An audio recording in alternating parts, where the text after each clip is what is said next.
بسم الله الرحمن الرحيم. الرحمن علم القرآن،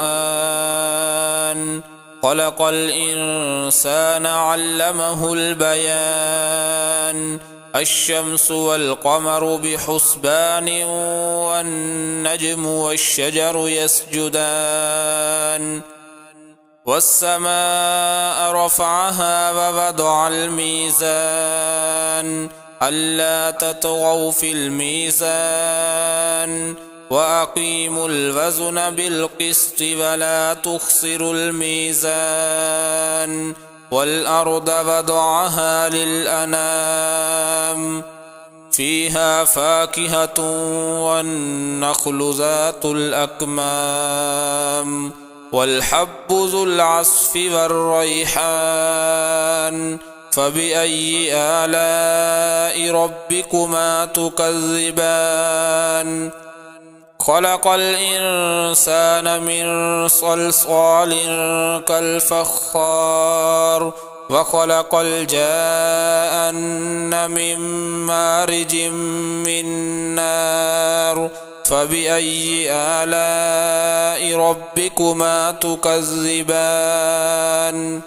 رب المشرقين ورب المغربين، فبأي آلاء ربكما تكذبان؟ مرج البحرين يلتقيان، بينهما برزخ لا يبغيان. فبأي آلاء ربكما تكذبان؟ يخرج منهما اللؤلؤ والمرجان. فبأي آلاء ربكما تكذبان؟ وله الجوار المنشآت في البحر كالأعلام. فبأي آلاء ربكما تكذبان؟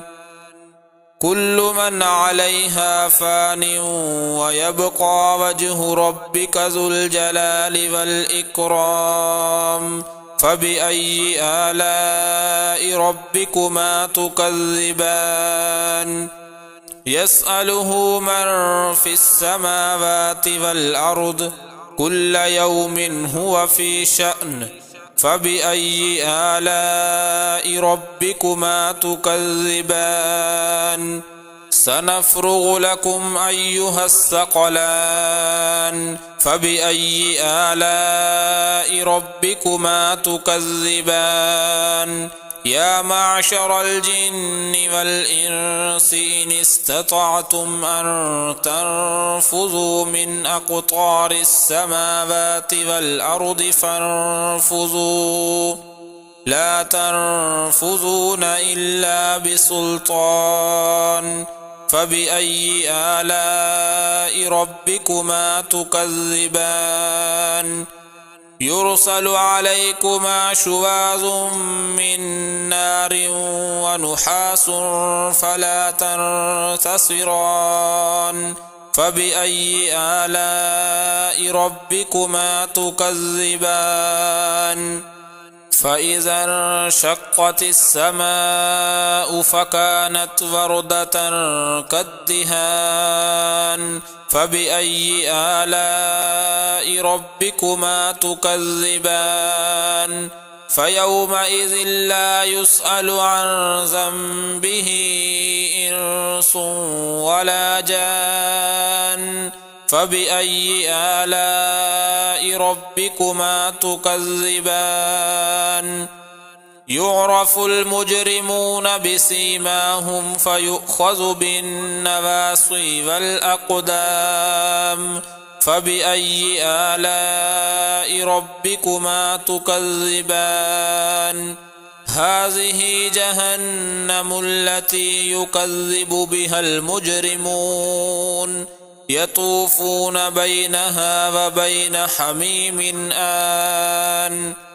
فبأي آلاء ربكما تكذبان؟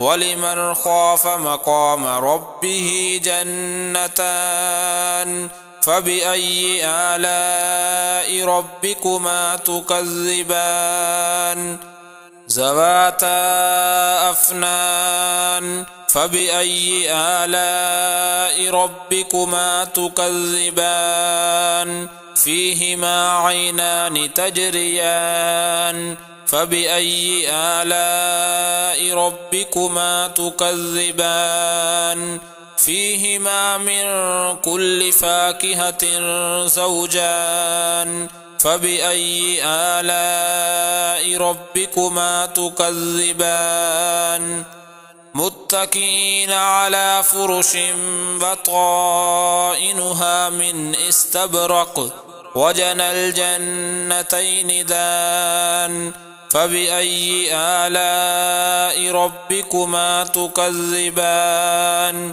فيهن قاصرات الطرف لم يطمثهن إنس قبلهم ولا جان فبأي آلاء ربكما تكذبان كأنهن الياقوت والمرجان فبأي آلاء ربكما تكذبان هل جزاء الإحسان إلا الإحسان فبأي آلاء ربكما تكذبان ومن دونهما جنتان فبأي آلاء ربكما تكذبان مدهامتان فبأي آلاء ربكما تكذبان فيهما عينان نضاختان فبأي آلاء ربكما تكذبان فيهما فاكهة ونخل ورمان فبأي آلاء ربكما تكذبان فيهن خيرات حسان فبأي آلاء ربكما تكذبان حور مقصورات في الخيام فبأي آلاء ربكما تكذبان لم يطمثهن إنس قبلهم ولا جان فبأي آلاء ربكما تكذبان متكئين على رفرف خضر وعبقري حسان فبأي آلاء ربكما تكذبان تبارك اسم ربك ذي الجلال والإكرام